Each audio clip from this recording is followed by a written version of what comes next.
Баршаңызға сәлем достар. Бүгін сіздермен өте жұмсақ, жасалу жолы өте оңай булочканың рецептісімен бөлісетін боламын. Алдымен ыдысымызға жылы сүт және жылытылған суды құйып аламыз. Қанша керектігін описаниеге жазып қалдырамын. Содан соң үстінен бір ас қасық көлемінде дрожж, яғни ашытқыны саламыз. Содан соң 3 ас қасық көлемінде қант. Өздеріңіздің қалауларыңызға байланысты қантты тағы да көбірек қоссаңыздар болады. Одан соң 3 ас қасық ұн салып, жақсылап барлығын араластырып, бұл жерде менде ұндардан осылай комочектар қалмас үшін венчиктің көмегімен араластырдым. Вилкамен де араластырсаңыздар болады. Осылай барлығын жақсылап араластырып алып, 20 минутқа бетін жауып қойып қоямыз. Неке 20 минут өтті. Көріп тұрғандарыңыздай бетінен көпіршіктер пайда болып, біздің опорамыз осындай дайын болды. Неке осындай болып көтерілу керек. Енді жұмыртқа, содан соң сұйық май, бір қасық тұз саламыз. Неке барлық осы сұйық заттарымызды қасықтың көмегімен жақсылап араластырамыз. Неке барлығын араластырып алдық. Енді ұнымызды саламыз. Ұнды міндетті түрде електен өткізіп, барлығын ұнның бірден салмаймыз. 3-ке бөліп, аз-аздан салып отырамыз. Бастапқыда біздің қамырымызды осылай қасықтың көмегімен қоюланғанша араластырып аламыз. Соң ұнды да үстінен жаймен салып, азғантай бөлігін ұнның алып қаламыз, қолымызды малу үшін. Содан соң қолымызбен жұмсақ қамыр елеп аламыз. Неке көріп тұрғандарыңыздай, кішкене біздің қалған ұнымызды қолымызды тазалау үшін пайдаланамыз. 500 грамм ұн қосамыз. Осы біздің рецепт бойынша, одан артық қосудың қажеті жоқ.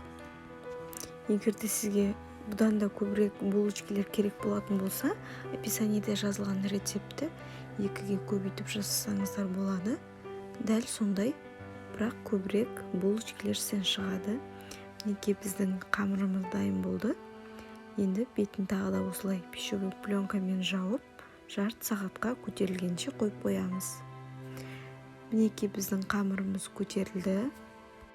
Енді қолымызды майлап алып, біздің қамырымызды осылай басып, қайтарып, елеп қоямыз. Неке жабыспас үшін барлық жерін майлап аламыз.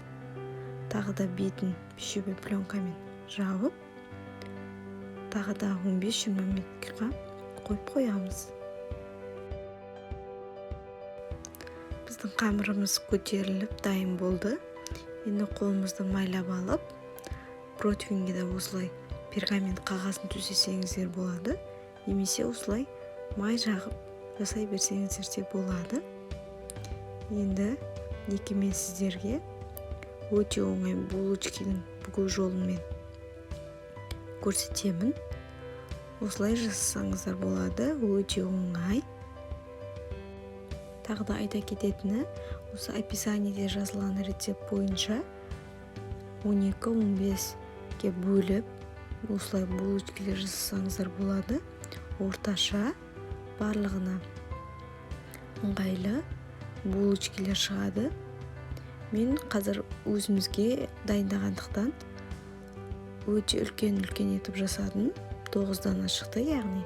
Ал сіздер сол 12-15 дана етіп жасасаңыздар болады. Осы мен көрсетіп жатқан булочканың формасымен жасасаңыздар өте оңай, артық уақыттарыңызды да алмайды және дастарханға қойғанда да әдемі көрінеді.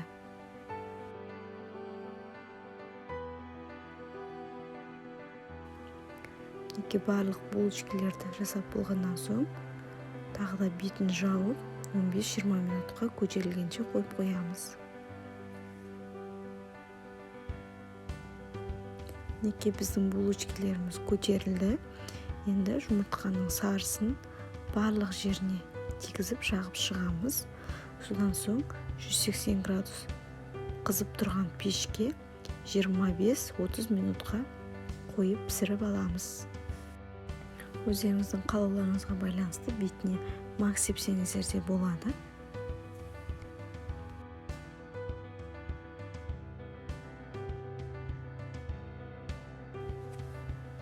Неке біздің булочкаларымыз дайын болды.